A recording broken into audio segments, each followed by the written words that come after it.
All right, friends, here's the question. Is it possible to make a living as an apologist? What potential opportunities exist for aspiring apologists to make a career defending the faith?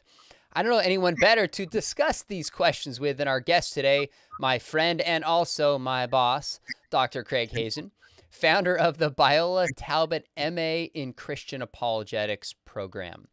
After discussing a few preliminary questions, we're going to offer and discuss some practical ways to make a career in apologetics and then take your live questions. Craig, are you ready to go, buddy? I'm all set. All right, let's do it. So, a first important question I think we got to wrestle with is, should people aspire to be professional apologists? What do you think? Yeah, I don't see why not. I mean, as long as you do it with a realistic end in mind. Not a lot of people are making a living as apologists, but there's a lot of people who love apologetics and Mm. do it. In fact, I would say that in our Master of Arts program at Biola, the basic profile of one of our students is a mid-career Mm. professional person. And they're not planning on leaving their profession to do apologetics full time, but they really do want to learn all they can to make a nuisance of themselves for Jesus in all kinds of Mm. new and provocative ways, and that's what they're in it for.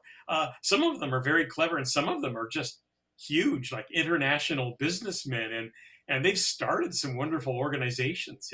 They just have the wherewithal to be able to do that, and the drive and the interest. So. Uh, there are slots available out there, and Mm. I can say this for sure: apologetics is a growth industry.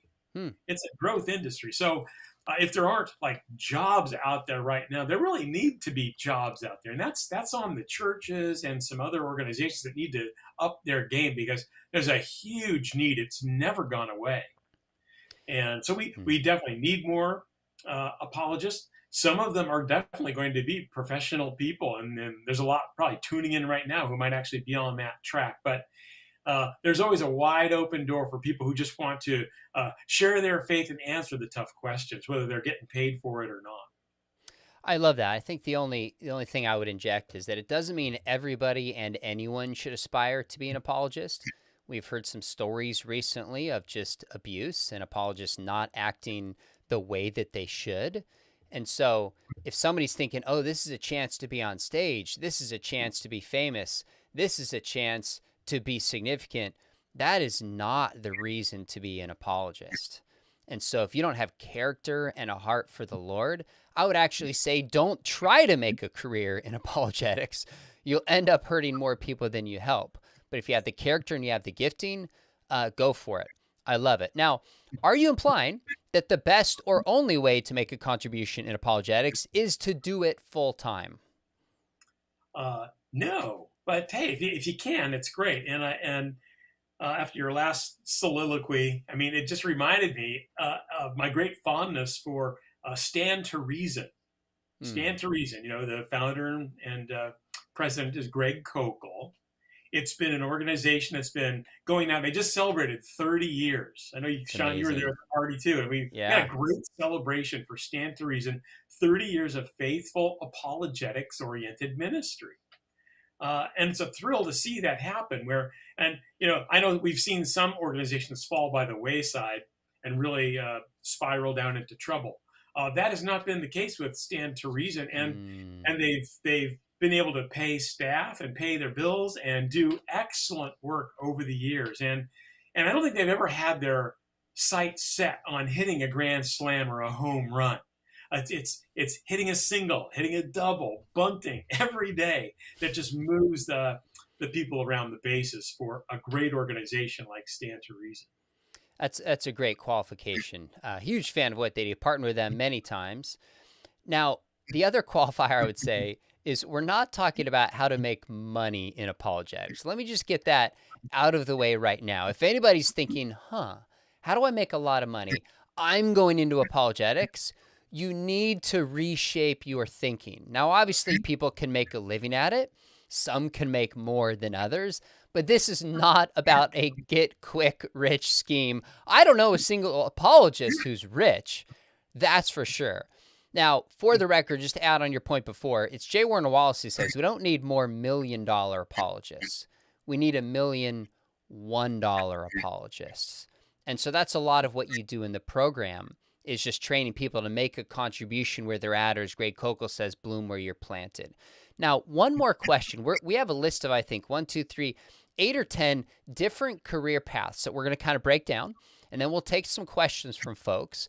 But one of the questions that I have for you, and I think you're really the most qualified to answer this, is what training should somebody have to be an apologist? And I think you would agree with me that they don't need a PhD. I did a PhD, but I wanted to be in academia. When I Yeah. think about some of the more influential, at least in terms of bigger platforms, people like, well, Greg Kokel doesn't have a PhD. My dad doesn't have a PhD. Lee Strobel doesn't have a PhD. J. Warner Wallace doesn't have a PhD. You and I could maybe come back and have another conversation sometimes about whether you should and what's the best way to do so. But it Yeah. seems to me that minimally apologists need to have good theological and apologetics training. That seems a minimal to me. Tell me your thoughts. Yeah, I mean, training is essential. And I mean, we would really have to get into some of the definitions of the terms, like what in the world is apologetics, biblically. Sure. I think that the simpler definitions of apologetics do a fine job. And I think we need the training to be able to fulfill the apostolic command of being prepared to give an answer, a reason for the hope that we have. Yeah, yet doing it with humility and reverence. All of those things can be taught. But I think every apologist needs to have at their base a broad foundation of knowledge. I mean, if you want to be an effective apologist, and somebody shoves you into the youth group at church, you don't know what you're going to get asked. And so to have a broad base, and you can actually articulate a pretty good case for the resurrection of Jesus, or why God would allow evil, or what's the latest thinking on human sexual practices, you name it. I mean, you got to know something about those. Each of us has our specialties too. My specialty is in comparative religion, and when we hire a faculty member like Sean McDowell or John Bloom or Scott Smith, we're looking to see what specialty they have so that they can fill in the gap, and we can be a unified group and be able to answer most of the questions that are coming down the pike towards us. So I think minimally we need to be able to have a broad ability to answer some questions. And that's going to come through some formal training. Now, we've had some wonderful people doing ministry coming out of our program. For instance, Natasha Crane. I just love the texture of her ministry and the kind of thing she writes on. And she takes her work very seriously, but she doesn't have a master's degree in apologetics. She did our certificate program at Biola. But that, I was very happy to hear that, because we designed our certificate program to give that broad base so that a person, if they really mastered the material in the certificate program, they could go into these various forums and do a pretty good job answering the basic questions. And if not, they'd know where to go to get some answers and come back the next week ready for action. I think part of Natasha's motivation, and correct me if I'm wrong, Natasha, is that she had a blog, Christian Mom Thoughts, for a while, and then just studied and read and became an expert and wanted to show that really anybody can do this. Like, if you're willing to read books and devote yourself, anybody can learn and do apologetics. I think she's somewhat of an exception of somebody who has that kind of platform and influence without a master's. Most people need, like for me, one of the reasons I did a PhD is I said, I want the idea of a requirement of papers due. I want to be forced to do a dissertation because this is going to help discipline and motivate me to do so. So if you're self-motivated and you can go get all those apologetics books, go for it. But for most people, you're going to need some formal training. And one of the things I do in my classes, I'm always asking myself, what am I giving my students that they can't get just reading a book or watching a YouTube video? That's right. That's interaction, that's discussion. They come out for class, get to see them face to face, grading papers for the Eva class and resurrection class. I give a lot of personalized feedback that you can't get just from watching.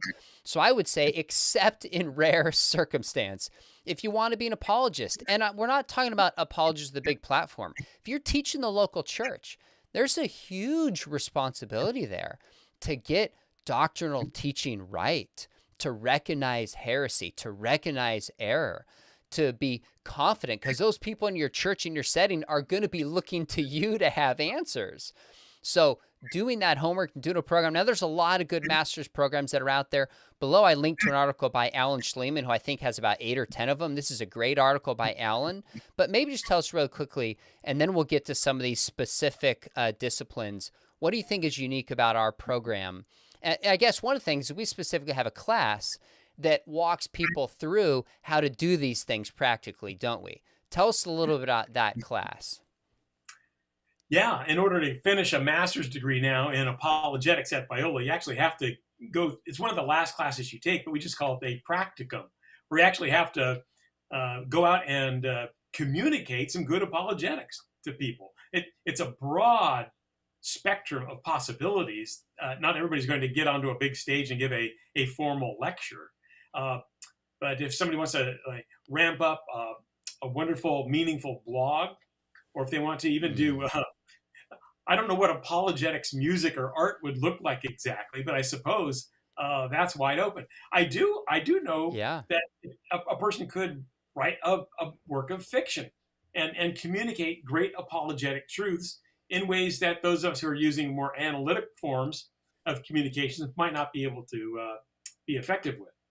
And so there's all kinds of things. And but we actually changed our curriculum just a couple of years ago to include people getting out there and actually doing some apologetics. It doesn't do a whole lot of good to gather all that knowledge if you're not going to offer it up to people in need. Amen to that. By the way, I see a student here in the chat room. He says, T.L. Williams says, I'm currently a Biola majoring in Bible, theology, and apologetics. That's awesome. Good to have you. Craig, this is probably what folks have been waiting for in terms of joining us here, is how to make a career in apologetics. The first one that we're going to talk about is becoming a professor in apologetics. You are one, you hire some. What do we need to know about what it takes to become a professor in apologetics, and how many opportunities are there really out there?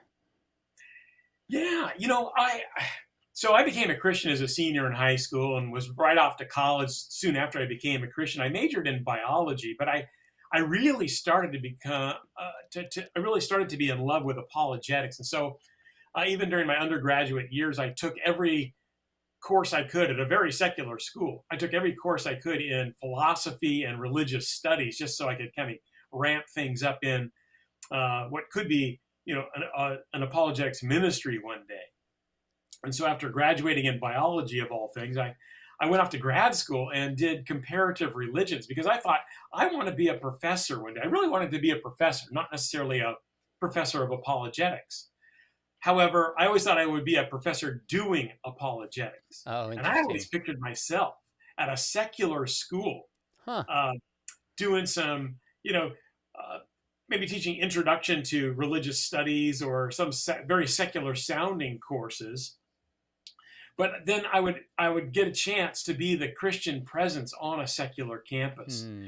I remember guys like that who actually ministered to me because they were the Christians on the secular campus, and I wanted to be one of those.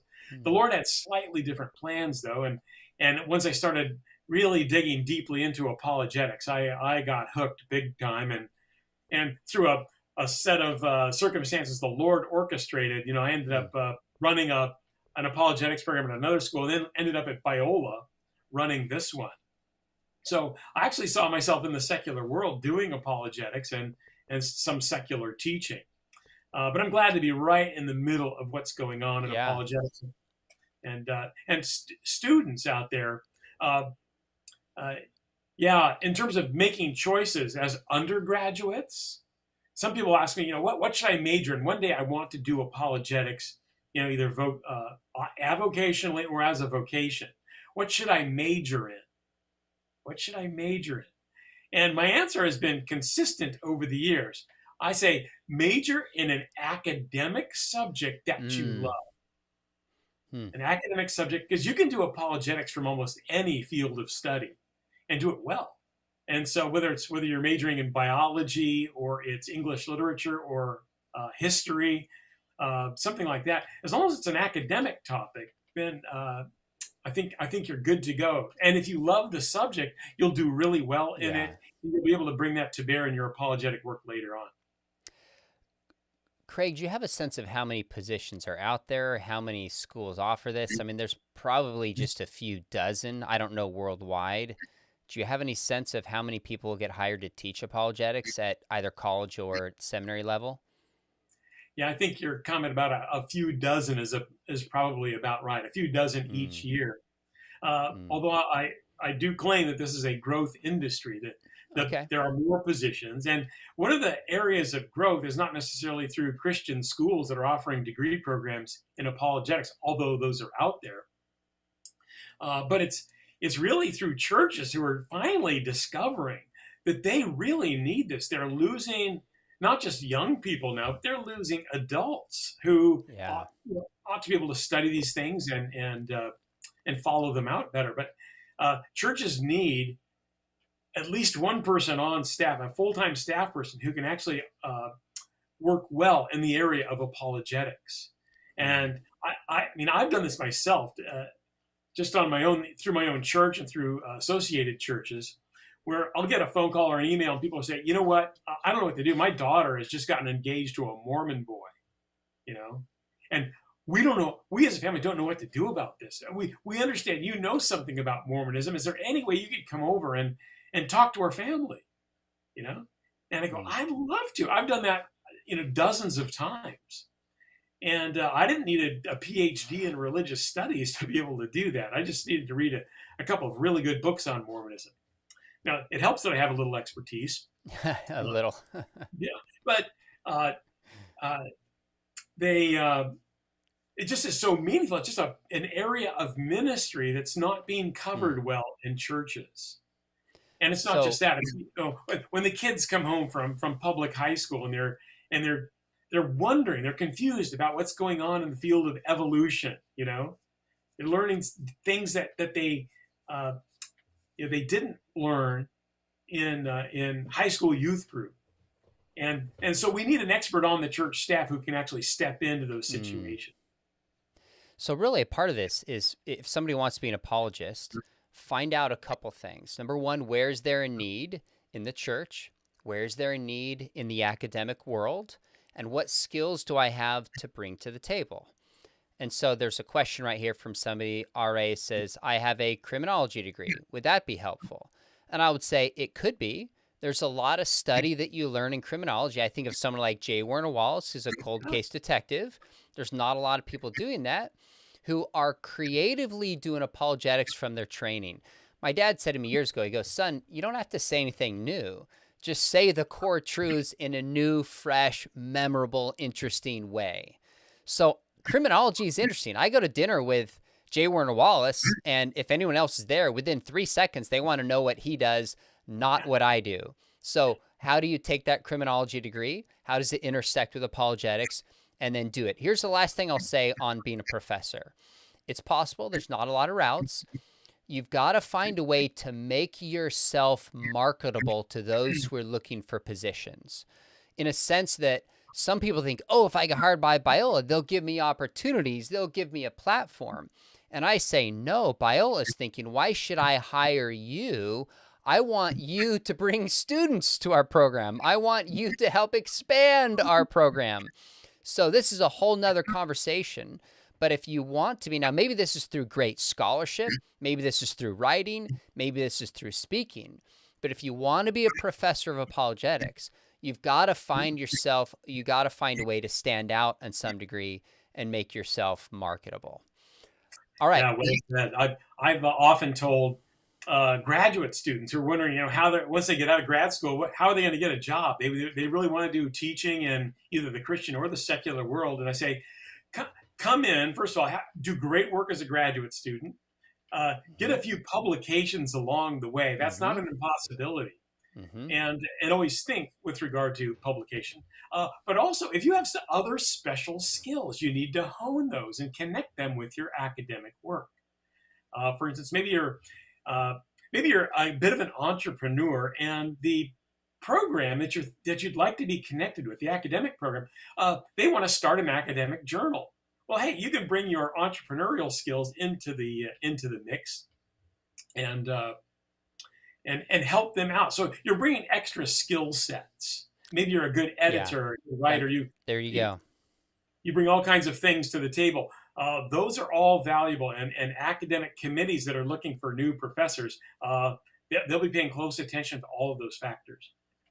Here's a quick question. Dylan says, "What is the success rate of people making full-time careers out of apologetics?" My answer is, I don't have a clue. I haven't seen data. I have no idea. Um, that's probably the best I can do. Yeah, we should probably have a talk about this later, Sean, on a future broadcast or something. But uh, the it's how do I get a job in apologetics? Very often, it's not about getting a job in apologetics.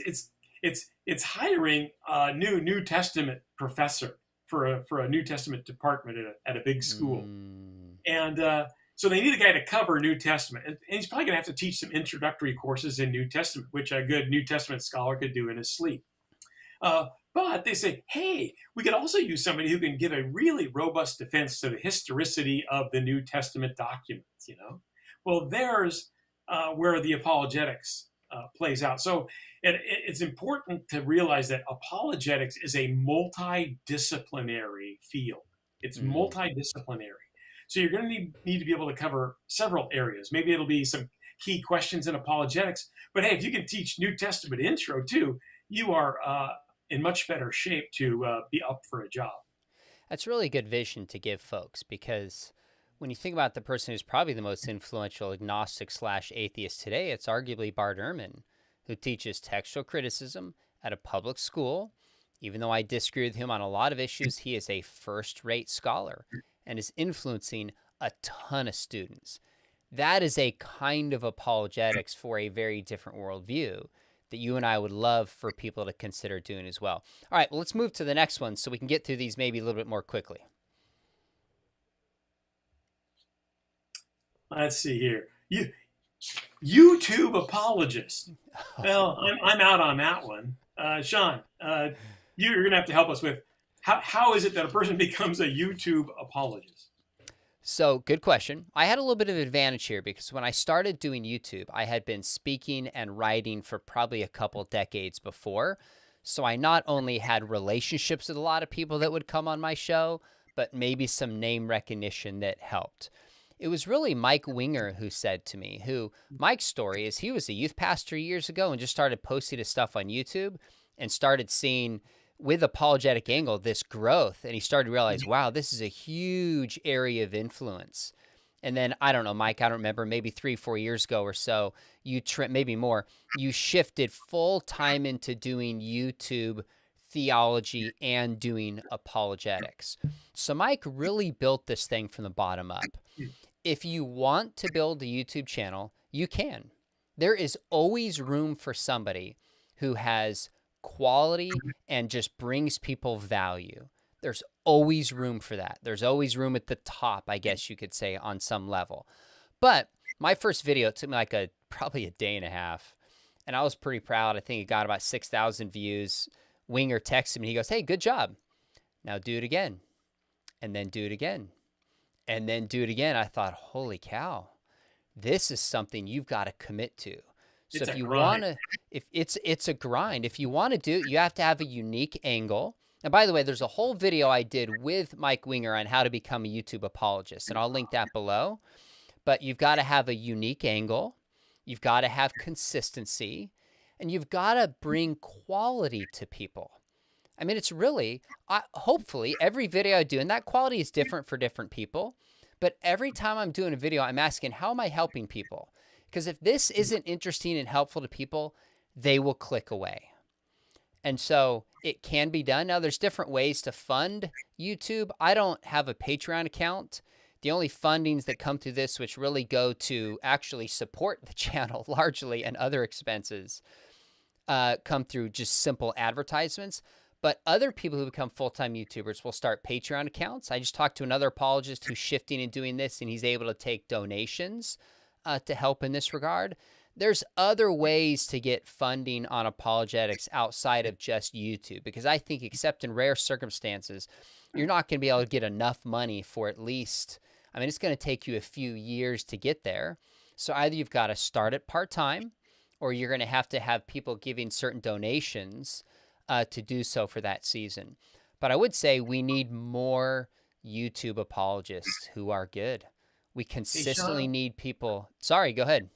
Yeah, I'm curious if is there a different knowledge base or skill set that you need uh, to do the YouTube work rather than just being a traditional, academic scholar? That's a great question. Some of the best scholars are not good on YouTube, and some of the best YouTubers, atheists and Christians, are not scholars. There's a different skill set here. So, in some ways, it's unfortunate that anybody who's just a good YouTuber can have a platform to proclaim their ideas to the world, and there's no checks. Like at Biola, there's a lot of checks in terms of who we hire. So that can be good because anybody can start one, but that can also be bad because anybody can proclaim anything without guardrails that are there. So I guess bottom line, there's also Rumble. I don't use Rumble, but that's another platform that some have said is growing and expanding. Maybe it's young. Maybe there's an opportunity there for some folks who say, I don't know that I want to do YouTube, but I want to go into Rumble. Maybe you could start and build a community. So bottom line, quality, you got to have consistency. It's a grind, but there's a lot of different ways to do so. And there's a big need for more and more YouTube apologists. Anything else in that one you want to add or ask, or we can move to the next one? Just to your audience, when Sean and I are out speaking in public, I often introduce him as the hardest working guy in apologetics. And I actually think that's true. A lot of that's based on the fact that there is this grind in doing this YouTube channel. There And is. he covers all of his other work so well. And he's just doing well. I'm just a big fan of Sean McDowell. Well, that's really kind. I see a comment here that says, the YouTube career sounds brutally exhausting, just like Mike and Sean described. I'll be honest with you, I was up yesterday morning at 4. I don't typically do that, but I just interviewed Neil Shenvi and Pat Sawyer. They have a 500-page book, and I don't do interviews unless I've really read and thought about it, and I prep a lot because I want to ask the best questions, and I want to prepare people. So I was up at 4 reading it, and I was up late last night. And that's rare. Usually I can fit it into my day, but it absolutely is a grind. You've got to have a certain temperament for it, a temperament to take criticism from people, a temperament to you just have to have certain skill set and ability to do so. Now, for me, this is the last thing I'll say, and then we'll move on. Mike Winger does it full time. That's his job. And I think 50, 60 hours a week, he told me, plus he does YouTube. I said, Mike, I have 10 to 12 hours a week. Would it be worth it for me to find 10 to 12 hours a week? So one of the reasons I interview people is I don't have time to create the content that he does, but it's a way of bringing content and value to people in maybe 10, 12, 15 hours a week max. So make sure you have the time. Go for it if you can. There's a huge need for it. Now, one other option right now, Craig, that other people use is not just YouTube, but kind of in social media. There's a lot of people, I don't know that somebody could be a full-time blogger right now. There's a lot of people that blog, but it'd be really hard to make enough money to be a full-time blogger. But there's people on Instagram, there's people on TikTok. I would actually think potentially right now, especially with where Twitter is going with Elon Musk, that there could be some opportunities there for some folks to take advantage of that. Do you have any thoughts on just kind of using social media in terms of doing apologetics as a career? You know what? I thought maybe he froze. I'm not sure what happened. We lost Craig. Craig, you can hang up and call back, and I will bring you in. We're just gonna keep going. I'm tossing you right here, so you're gone. You're gonna hopefully he gets the memo to call me back. We're gonna keep going. Let's take a look at some of these lists right here. So I would argue that the next opportunity for doing apologetics is specifically doing blogging. Again, harding to fund. Social media, we need folks. Here he is. Let me bring you back in. You froze, but we got you back now. So we were just talking about using social media to do apologetics. Do you have any thoughts? I know you don't do a lot on social media, but in terms of the culture that you've seen in our students, that lane. Yeah, being a daily blogger is also a grind. Um, It is. but I'm a bit old school in that I've never done an actual blog, but I actually wrote a newspaper column every other week. Wow. Yeah, on apologetics. And uh, I just learned how valuable it was to be able to take a big idea, condense it down into 300 or 500 words, and then get it out there, and then respond to the ideas as people are reacting. And it was I really loved it. So if people are out there and they want to learn something about how to communicate in an apologetic avenue, then doing a regular blog is just a tremendous way to do it.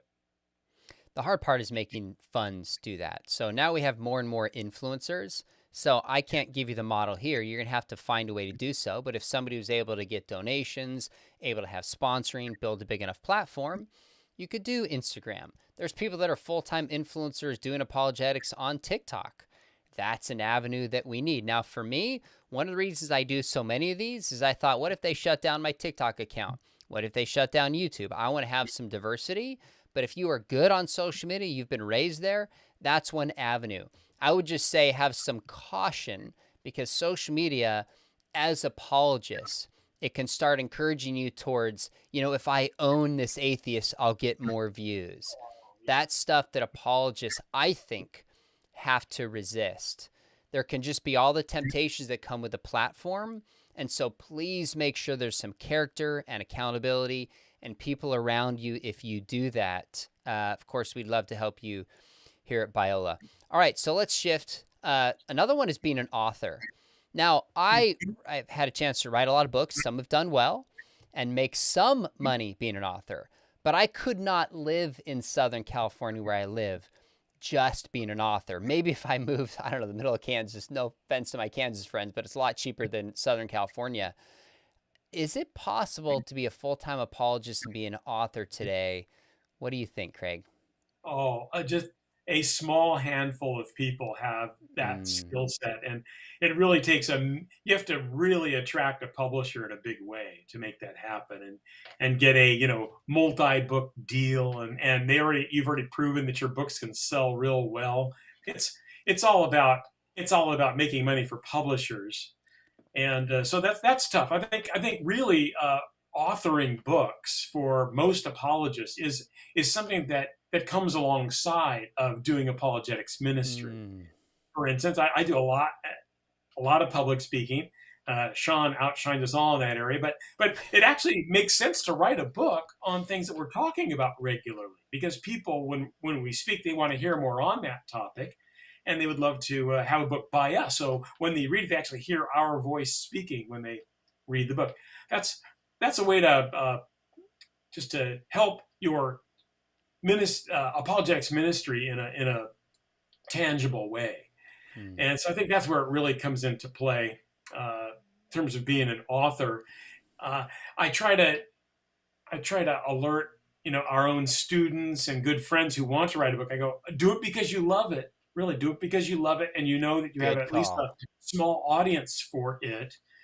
Don't think you're going to be quitting your day job, Mm. because that's probably not going to happen through the funds you're going to generate through authoring. That's a good word. Let me bring back and make a comment on YouTube and then bring it back to authoring. Stack the Pack Collectibles says, how much money needs to be spent on YouTube apologetics goes? Well, here's basically what I would say. In some way, you have to start where you are at. When I first did, I went and bought a cheap camera. I bought really cheap lights. And actually, I used the camera on my computer and I just started streaming. But very quickly, I realized, oh, I've got to buy better lights behind me. I've got to buy better lights in front of me. I've got to buy a nicer camera. You never arrive when you're being a YouTuber. If you stop getting better, other people are going to pass you up. So in some sense, you can start where you are at, but you're going to have to bring some quality really fast and improve your game as you go. And there's no way to do it without investment. Now, when it comes to writing books, I would say a couple things. When people say, I want to write a book, I say, okay, you have one of two options. Either you have a really big platform already that exists, because publishers, I've worked with a bunch of different Christian publishers, and these are ministry-minded folks, but they're also running a business. They're running a business. And when I have a new idea of a book, they want to know, what is this person's platform? So we're seeing more and more people who build other platforms, and then publishers reach out to them to write a book. So this recently happened with Alan Parr. He hit 1 million subscribers on YouTube. I mean, he does theology, but does apologetics. And then a publisher came to him and asked him to write a book. I think Mike Winger the same. He built an audience, and then they're asking him to write a book. So either you have a big audience, whatever that is, already built in, or you have a bang up, incredible idea for a book. And just because you and your mom think it's a great idea doesn't mean it's a great idea. So those are the only two ways to do so. Now, bottom line though, even with that, when it comes to selling a book, publishers are going to help, but you're going to have to do it yourself. You're going to have to hustle. You're going to have to blog. You're going to have to get on YouTube videos. You're going to have to hustle and make it sell yourself. There's no way around it. So I think you're right. Very few people can make it as an author. I've never asked Lee. I wouldn't ask him. I would think Lee Strobel would be maybe possibly one of the few today, given how many. He also speaks and does other stuff. But I think some people would be surprised that even when you sell a ton of books, you don't make as much as you would think. It's the nature of it. So I think it's really hard to make it as a full-time author. That's why a lot of authors are pastors, they are professors, they are YouTubers, not just full-time author apologist. This is one piece of the puzzle, not the whole piece. So by the way, really quickly, if somebody wants to be an author at some point, you've got to work on your writing skills. So one of the reasons I started a blog was actually I borrowed what Michael Hyatt said. He said, start blogging for yourself. And I thought, wow, I would blog 2-3 times a week. And it was for my own writing skills. And over time, I saw it get better. So you're just going to have to develop your writing skills in some fashion if you want to be an author. All right. So the next one, let's shift to this. When I was kind of starting out in the 90s, it really was write a book, maybe do a video series, or become a speaker. What are the opportunities for speakers who want to speak in apologetics today, Craig? Because you host these Biola on the Road conferences and are always looking for speakers to come in. I think you really have your pulse on this, your finger on the pulse of this. Yeah, and sometimes I can't really find just the right person, which shows me again there's quite a need out there, and people who need to master a particular niche in the apologetic sphere, so we can plug them in at the right time for the right conference. But this is a growth industry. Churches are catching on. They're seeing what this kind of ministry can do for their people, how it can add to their discipleship in ways that they hadn't imagined. Now, a lot of churches are still, the lights are still going on about this. I mean, it's fairly typical for us to go into a church. Let's say it's a big church, and maybe we're going to have a couple thousand people come out for one of our conferences. That's a big one. And we'll have several people coming up at one of the breaks going, wow, I had no idea. Well, I had no idea what? I had no idea Christianity was true like that. True like that. We had no idea that there was actually evidence that pointed to the truth of Christianity. I mean, the lights are going on in people, and that's kind of shocking. And it's good in one way for me that it's at one of my conferences that the lights are going on. I love to see that happen, but it's also sad at the same time because there are a lot of people wandering around in the churches who wonder whether this is actually true. They've been growing up in the church and they still don't know that. And so I'm really passionate about the idea that the Lord it's actually kind of big on his heart to help us to show people that this is true, and we can know it to be true, and that can really change how people approach the faith and their participation in it. If somebody wants to be a speaker, first thing you realize is I think there's going to always be need for a speaker. In fact, I think opportunities took off after COVID. Part of what motivated me to start YouTube was like, I don't know if I'm ever going to be able to speak again. The world is shutting down. I've got to find another way to communicate. But then when things cleared up, like opportunities have come back a ton. If you develop speaking skills and you can command a stage, there are opportunities for you. There are, hands down. I get asked all the time for recommendations for speakers for events. And maybe I shouldn't say this, but there's not a lot of upper tier apologetics communicators who can speak with clarity, who bring some humor, who are interesting, who are memorable. And by the way, there's a difference between being a scholar. There's a difference between doing a podcast and speaking on stage. These are very, very different skill sets. But I was blessed to have a dad who's an amazing speaker, so I watched him during my life. I majored in communications. I went to the 6-week communication seminar or read books on this. When I used to go speak, Craig, I would ask youth pastors, I'd say, I want to ask you a favor since I'm speaking for you. Tell me one thing I do well and tell me one thing I need to do better. And I could tell you for the next hour feedback that people gave me. So I don't just get up on stage and speak. I mean, I have spent years honing and crafting this, and I still watch a speaker. I'm like, oh, that's good. I'm going to do that. So that is a whole skill set that you can develop and get courses on that. And when people ask me who are the best youth speakers, there's not a ton that come to mind. I'd say, well, Tim Barnett, amazing. I'd say Brett Kunkel, knocking out of the park. John Stonestreet, Jeff Myers, Elisa Childers is wonderful. There's not a lot. So if you develop those speaking skills and can communicate visually and with stories, I'm telling you, there's room and there's need, but it's going to take a long time. When I started, I spoke to a youth group. I think they paid me $15. And I was like, great. I did stuff for free. I hustled for years to learn and develop these skills. So there's still room for speakers. Do it. Now, let me, before we come back, we've got a few other professions we want to talk about, but here's a question I think would be helpful. I want to get your thoughts on this, Craig. I'll give mine. It says, how do we find a niche? So J. Warner Wallace calls this your lane. What is your lane? And stay in your lane. So J. Warner Wallace, as a cold case detective, wasn't planning on being an apologist, but when he came to Christ, he took all this life experience that he had of making a case and seeing the world through being a detective and applied it into apologetics. So where your niche comes from, it could be your experience. So part of my experience growing up with a father who's an apologist, obviously that's given me advantage, questioning my faith and doubting it. That gives me a real heart and a window to speak to other parents and people whose kids are going through a faith crisis. That's a part of my experience. What is your background? What is your training? What are your interests? And you think about it like a pyramid. If you're writing this and you're a student at Biola, give yourself time. In some ways, your 20s, you're just like experimenting. You're figuring this stuff out. So you find out what your niche is by asking people, hey, what do you think I'm good at? Where do you see me thrive? The reason I majored in communications is because my now brother-in-law, who's my roommate, he said, you should major in communications. You're a good communicator. I said, really? That changed the trajectory of my life.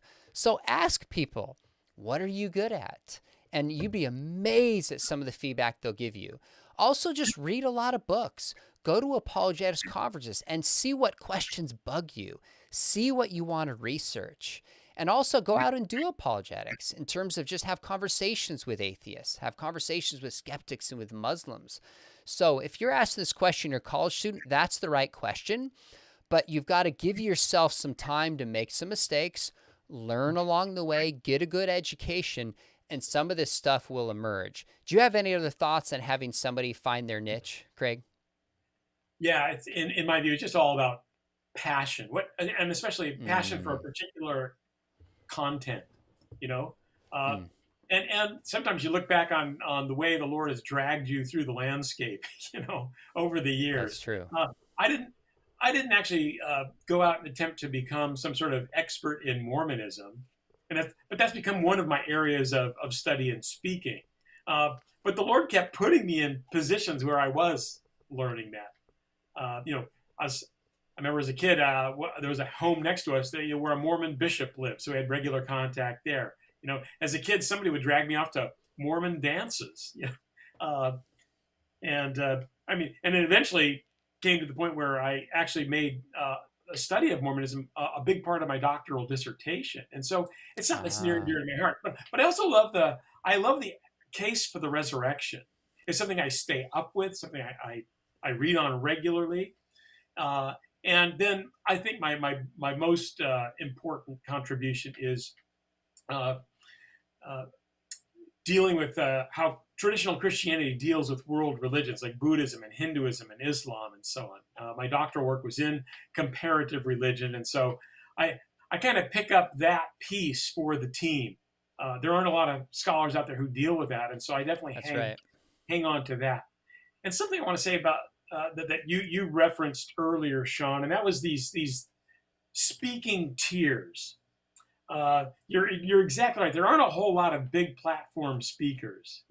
People who can actually get on stage and can move Mm. around the stage and command it and keep people's attention and so on.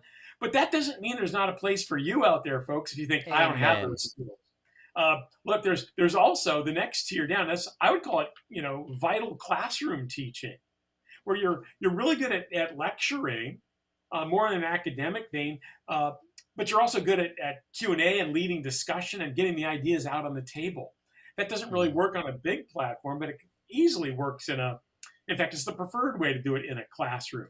And Mm. then there's another possibility. Even that might sound like it's out there for you, but look, once you've mastered some apologetics and you want to share it with people, there's always the traditional one-on-one uh, evangelistic sort of communication.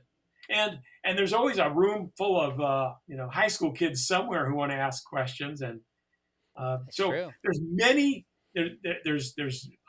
tiers that you could land on and communicate effectively and really get some solid hits for the team. All right, so let me ask you about this next one. This would be parachurch organizations. Earlier, you mentioned Stand to Reason. And by the way, there's people who are speakers for Stand to Reason. There's also people behind the scenes who are helping the apologetics enterprise, where speakers like you and I cannot do what we do without these folks. Really is a team effort. I don't look at what I do as being any more important than any other component. These are just opportunities and skills that God has given me, and I want to use it faithfully. So there's organizations like Ratio Christi. In fact, a lot of our graduates, we encourage. I just interviewed Corey Miller. We went to school together in the MA Field program. He's the head of Ratio Christi. Uh, some of our graduates will go work for Ratio Christi, and they're planting them on college campuses, kind of doing apologetics in the local church. I'm sorry, in a university. Of course, they're raising funds to do so. Make some comments about parachurch organizations and opportunities that might be there for folks.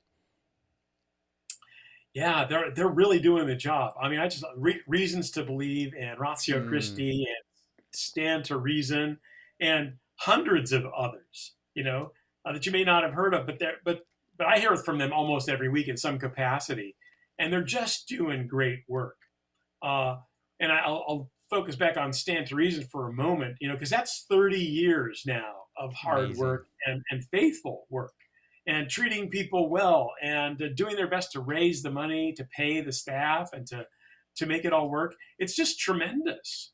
And that's the kind of thing you could actually envision. You may not be the big speaker or the logician that Greg Kokel is, but if you have a certain set of skills and you really love apologetics, Mm. and you can muster the troops, bring the right people together, raise money, and I mean, I can see a lot more important groups like that being raised up in the very near future. We need them in every state in the country, and honestly, every country around the world.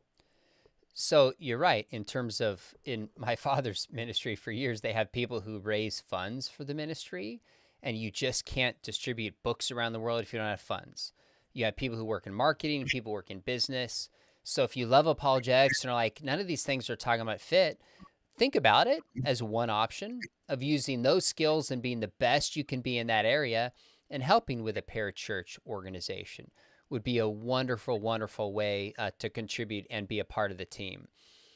Good stuff. And one thing you could ask is, for example, I am speaking at these upcoming Stand to Reason reality tour conferences. If you're there, I would love to meet you. The first one coming up at Biola is in a couple weekends. But if you're an aspiring apologist, go to those events, meet some of the apologists who are there, and just say really quickly, tell me your story. Get them to recognize who you are. I've had people come on as interns for me. I'm not in a position to do this right now, but so many of my opportunities, Craig, came from literally just talking with people and networking and building relationships. That's really what a lot of it takes. All right, so the next one, I think you're going to put me on the hot spot for this one. Um, Take it Yeah, away. Sean. So tell us, teaching at a Christian school, maybe a worldview director or something like that. Yeah, and Okay. the side joke here is Sean's been doing this most of his life. He's a consummate expert on this, so I can't wait to hear what he actually has to say about this. When I was in college, one of my wife's teammates at Vanguard, she played basketball, her dad said, "You ought to be a Christian school teacher." And inside my thought was, that sounds boring. Same students, same classroom, day after day. And then I started thinking, well, wait a minute. I get weekends off. I get summers off. I get students 3 to 4 hours per week. I could really pour into their lives. And then I decided I wanted to be a Christian school Bible teacher. Did it 10 years full time. It has its challenges. It is a very different skill set. Teaching is not the same as speaking. Speaking is not the same as interviewing somebody. Interviewing somebody is not the same as writing.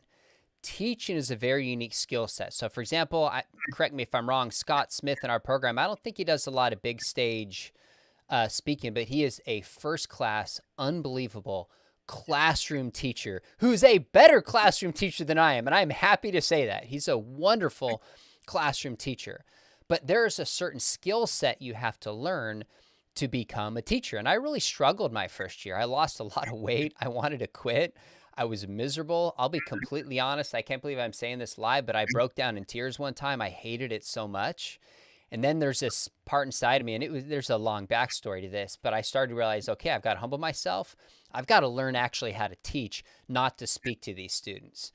And I loved it, did it for a decade. Now that enabled me to not only teach apologetics, Old Testament, systematic theology, but we would take these apologetics trips that Brett Kunkel at Maven runs. We take students to Salt Lake City, take students to Berkeley, have them over to my house, and we would train them. I mean, there's really cool things you can do as a Bible teacher. So there's probably more Bible teacher positions to do apologetics and theology than there are professor positions.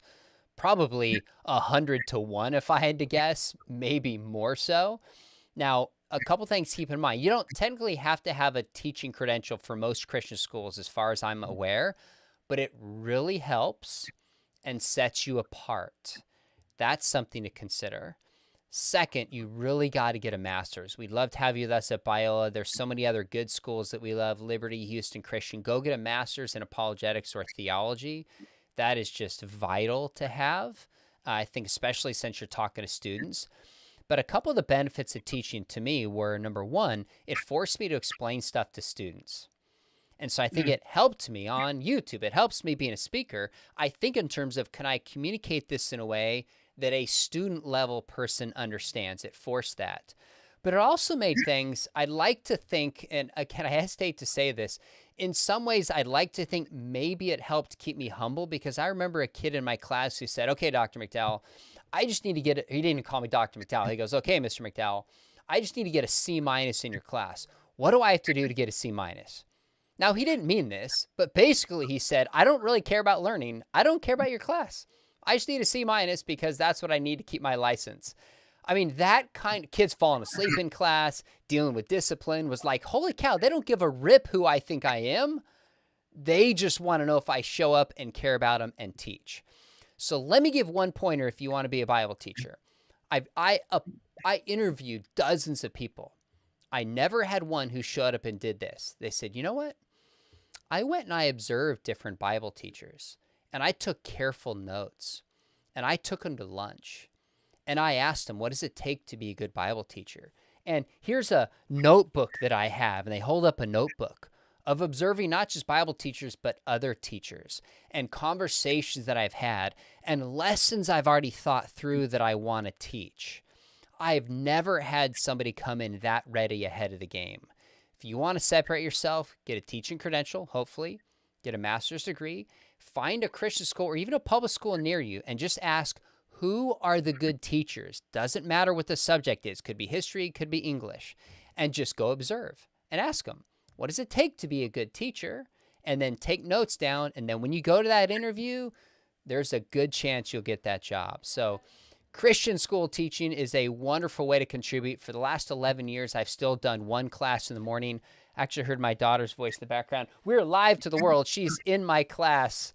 She's a junior, and I get her and 16 of her friends is really, really fun. So that's an option. By the way, I have students, they can come in. If you're watching this and you're in Southern California, you can come sit in my class come morning. I'm in San Juan Capistrano. You'd have to contact me through my website. You'd have to go through our school. You could come in and literally just watch, and I'd be happy to chat with you. So that's an option that's out there. Now, I want to make sure we get to questions, but one other option somebody threw out there is there's also being a pastor. One of your goals in starting the apologetics program at Biola was that you would have people trained in apologetics and then go actually be like pastors on staff. I've seen a few Christian schools that have like worldview director. That's growing a little bit, not a lot, where they do some apologetics. I've seen this at some churches. Is that growing? Is that an option? Or are more people better off just saying, maybe I want to be a pastor, but I will weave in apologetics in the classes that I offer, etc. Even though I'm not formally an apologist, I'm doing apologetics. Yeah, I had hoped that there would be more churches stepping up and making an actual pastoral slot, for somebody who does apologetics, and they're devoted to that. That hasn't really been the case, although I'm pleased to say there's a lot of people out there doing pastoral work who are engaging apologetics. They just had to weave it together differently than I imagined. But so be of good cheer. Even some of the biggest churches in the country now have directors of apologetics. That's And amazing. they're committed to it. In fact, I'm going up to the Sacramento area in January for the third or fourth time for a Bible conference that they put on for the entire church. There'll be 3,000 or 4,000 people there, and it's always devoted to apologetics. I don't know how they have sustained that over the years, but I'm just thrilled that they've been so committed. They've just seen the effect it has in the discipleship quality of their people, and so they want to make sure that continues. And a certain amount of their pastoral staff is devoted to making that happen every year. That's amazing. I love that. Now, by the way, we got one more point we're going to talk about, and then we want to take your questions. Write question in cap and state it succinctly, and we'll do our best to help. But I guess one last option, Craig, is to start your own apologetics organization. Now, this is a whole conversation in itself. We could have Greg Kokel and others on to talk about this. Literally, we could do that for an hour. But some of our graduates, Brett Kunkel, who did the MA Phil program at Talbot, not the apologetics program, Ryan Pauly, recently, is doing a wonderful job. He was teaching Bible for a while, graduated from our program, and then now is kind of launching out. He's working part-time with Maven, with Brett Kunkel, but he's also raising some funds and support he started a 501c3, started an apologetics organization. That's a possibility. I think some of the challenges are going to be finances, right? That's exhausting to start an organization.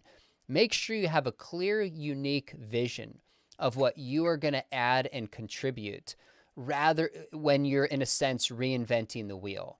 But if you're the entrepreneur type, if you have the sense that God just laid something on your heart and you're equipped to do it, that's an opportunity. Just make sure minimally you talk to at least one person who started an apologetics organization before you do so. Any thoughts on that one, Craig? Oh, yeah, everything you said on steroids. Yeah. Yeah, unless you have a special vision, to do something a little bit differently, or you bring in a special set of skills or special people to the table, I don't think I would go that route. It's just too hard. I mean, because you're trying to run this upstart entity at the same time you're trying to generate wonderful content and writing and speaking and all that. So that's tough. And there are a lot of organizations out there who, if there's the right person with the right speaking skills and skills in writing, there will be slots available. So don't think you have to. Don't think you have to reinvent the wheel. You can actually join some entities that are already ongoing. I'm on the board of Stand to Reason, so I've been there for 26 years or something, and so I've been there when we've hired speakers. And believe me, we're always on the prowl. We're always looking for people who have special talents and can really fill out our speaker roster nicely. So I know for a fact that there are opportunities out there if you take these steps that Sean has outlined. Now, if you're going to start an organization, you're going to be asking people to give you a lot of money. So you have to have some clout and experience and a plan. So Stand to Reason has launched people like Scott Klusendorf, who started that organization at Life Training Institute. Of course, Brett Kunkel left and started Maven out of it. Steve Wagner left. He's doing pro-life work. So usually an organization is out of something you've been doing for years rather than something that you start with. And I understand the pull of it. Some people have told me, hey, Sean, you should start an organization. But fortunately, we've been able to really forge a unique partnership at Biola with a lot of the stuff that I do, the speaking events that we do together. Obviously, I teach here. This YouTube channel, Biola's come around and kind of really help sponsor and support it and make thumbnails and all this stuff. So I wanted to exhaust that before I started an organization. But that thought only came to me after doing it for 20 years. So I would tell most folks to have that thought down the line, get some experience first. Here is, shoot, there was a great question here. Okay, I think this one is helpful. Katie Farrell says, are you able to make a living and support a family as a professional apologist? Well, if the you means me, the answer is yes, I've been able to. I'm 47 years old right now, so I have more speaking opportunities, more writing opportunities. It's easier for me now. But I'll tell you, when I first got married, my wife and I made a decision that she was going to be a stay-at-home mom. This was a decision we made together. So sometimes I would teach all week. I'd jump on a flight Friday. I'd get back Sunday, and then I'd teach again on Monday. There was a few years early in our marriage, and these are decisions we made together where I was hustling and I was working really, really hard. So yes, it's possible, but this is not the kind of job I think for anybody on any level to be a full-time apologist that is not going to take a lot of sacrifice and a lot of work. At least that's been my experience. What do you think, Craig? Yeah, I'd say the same thing.